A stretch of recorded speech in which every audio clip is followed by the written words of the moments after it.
पहाड़ों की आगोश में बसा एक गांव शांतिपुर हमेशा से अपनी खूबसूरती के लिए मशहूर रहा था।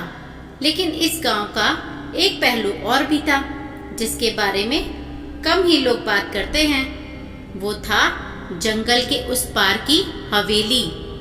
एक शाम 4 कॉलेज के दोस्त राहुल, अंजलि, विक्रम और कीर्ति एडवेंचर की तलाश में उस हवेली की ओर चल पड़े। सूरज ढल चुका था और घने जंगल में अंधेरा तेजी से फैल रहा था। हवेली दूर से ही भयानक लग रही थी। टूटी खिड़कियां मानो उनकी आंखों में घूर रही थी।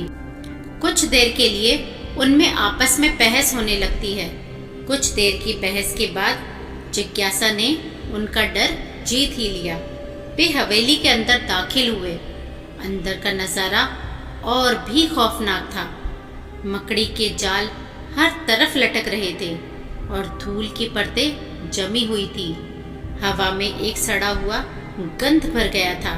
अचानक हवा में ठंडी लहर दौड़ी और एक चीख गूंजी, मानो किसी अदृश्य शक्ति ने उन्हें चेतावनी दी हो।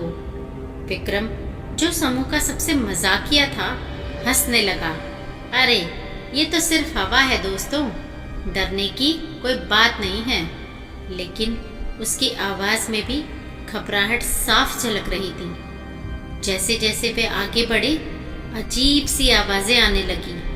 फर्श के खिसकने की आवाज़, दीवारों पर खुरचने की आवाज़। राहुल ने अपनी टॉर्च जलाई और दीवारों पर खून के धब्बे बने हुए थे जो किसी भयानक अतीत की कहानी बयान कर रहे थे। अचानक कीर्ति चिल्ला पड़ी, मेरा दुपट्टा, कोई इसे खींच रहा है। वे घबराकर इधर उधर देखने लगी। वहां आसपास कुछ भी नहीं दिखा, सिर्फ हवा में लहराता हुआ कीर्ति का दुपट्टा। तभी एक और चीख गूंजी, इस बार ज्यादा तेज और ज्यादा करीब से। वे चारों एक कमरे के अंदर घुसे और दरवाज़ा बंद कर लिया। अंजलि कांप रही थी। यहाँ से निकलना है अभी। राहुल ने दरवाज़ा खोलने की कोशिश की, लेकिन वो किसी अदृश्य ताकत से अटका हुआ था। अचानक कमरे की कोने से एक ठंडी हवा का झोंका आया। एक सफ़ेद साया उनकी तरफ बढ़ने लगा। उसका चेहरा नहीं था, बस 2 खाली आंखें थीं जो लाल आग की तरह जल रही थी। वे चारों चीख उठे।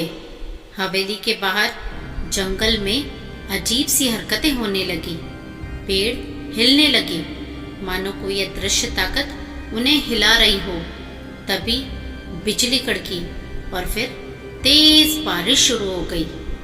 घंटों बाद जब बारिश थमी तो कुछ ग्रामीण हवेली के पास से गुजरे। उन्होंने टूटा हुआ दरवाज़ा खुला देखा और अंदर की तरफ झांका। अंदर का नज़ारा उन्हें खामोश कर गया। चारों दोस्त वहीं ज़मीन पर बेसुध पड़े थे। उनकी आंखें खुली थीं, लेकिन उनके चेहरों पर सन्नाटे का भाव था, मानो उन्होंने कोई ऐसी भयानक चीज़ देख ली हो जिसे शब्दों में बयान नहीं किया जा सकता। शांतिपुर गांव में अब भी उस भयानक रात की कहानियाँ सुनाई जाती है। उस रात वाली घटना के बाद गांव वालों ने उस हवेली को जंजीरों से बंद कर दिया, हमेशा के लिए, ताकि कोई और उस हवेली के अंदर बिल्कुल ना जा पाए। बिल्कुल नहीं। आई होप आपको यह कहानी पसंद आई होगी।